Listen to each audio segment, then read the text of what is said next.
Gaston Fébus was the 11th Count of Foix and Viscount of Béarn from 1343 until his death. Early life. Gaston was born either in Foix or Foix, the son of Gaston II. His native language was Gascon, but he was also fluent in French. He wrote a treatise on hunting in French, and an Occitan song, Chez Canter, has been ascribed to him. One contemporary records that he very willingly spoke to me not in his native Gascon but in proper and elegant French. Count of Foix, Béarn had passed to the county of Foix in 1290.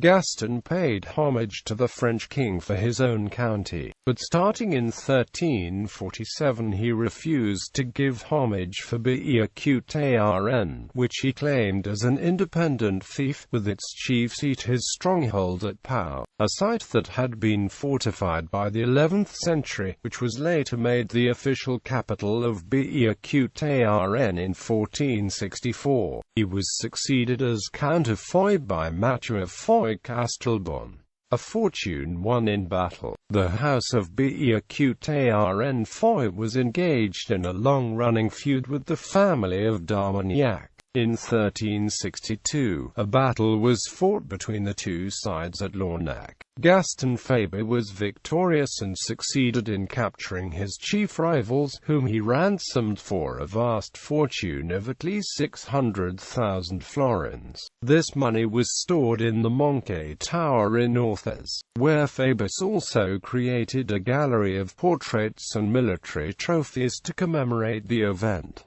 Records of Jean Froissart. In the 1380s, Jean Froissart visited the county of Foix. He recorded the splendor of the court of Foix under Gaston Fébus in the latter half of the 14th century. Gaston recorded the three special delights of his life as arms, love and hunting. He wrote an important treatise on the latter entitled Livre de chasse. Livre de chasse. Gaston was one of the greatest huntsmen of his day, and hunted his entire life. He died of a stroke while washing his hands after returning from a bear hunt. His Livre de chasse was written between 1387 and 1388.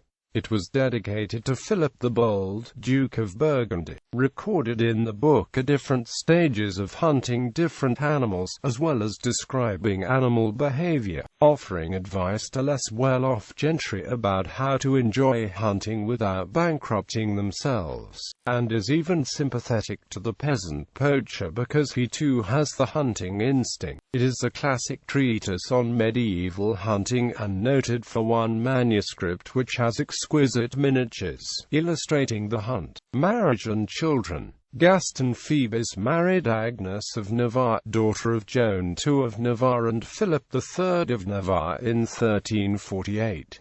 They had a son. Gaston married Beatrice d'Armagnac, daughter of John II of Armagnac. Betrayal of the Count's son. As Jean Froissart recorded, Gaston Fébus's son Gaston betrayed him. Gaston tried to poison his father using a powder that he got from King Charles II of Navarre.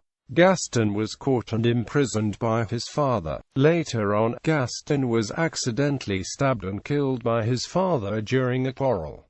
After Gaston died, Gaston Fébus had no legitimate heir. In 1393, in Paris at a masquerade given by the Queen of France, Isabeau of Bavaria, one of Gaston Fébus's four recorded illegitimate sons, Yvain de Foix, was burned to death when his costume caught fire from a torch. The other performers died as well. This masquerade came to be known as the Bal des Ardents.